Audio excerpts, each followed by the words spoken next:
Hi everyone, this is Ganesh. In this video, we are going to talk about how to set up your Rust environment using VS Code. So the same procedure applies for both Windows as well as Mac. So the step one, fire up your VS Code, then go to Terminal, add a new terminal, and you get a screen like this. If you're a Windows user, you'll see C colon, your user home directory. Depending upon your shell, you'll see a bash or a Z shell in Mac. So it's all different based upon your configuration. For me, I'm using a bash shell here.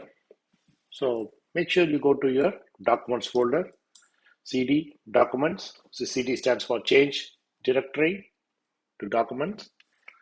Then inside the documents folder, I'm going to create a Rust folder. So I would say mkdir space Rust underscore pgms Rust programs. So this is my starting folder for all my Rust programs.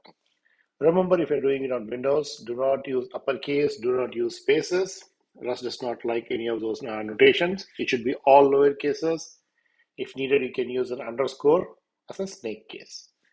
So under documents, I created a folder called Rust programs. Then I would say cd Rust, hit a tab, it takes me to the Rust programs, and this is my current setup.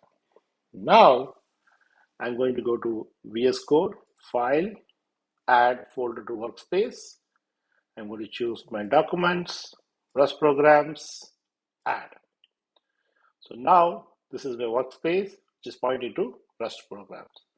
Then if you File, save workspace as, I want to leave it as workspace.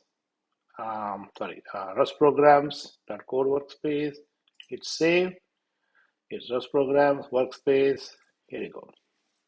Just to make sure you're having the right version of Rust, you can go to the terminal and type rust c dash dash version and cargo dash dash version. So at this time of the recording, the version I have is 1.63.0. But depending upon the time you are watching the video, it could be a later version. So hope this is helpful. Thank you.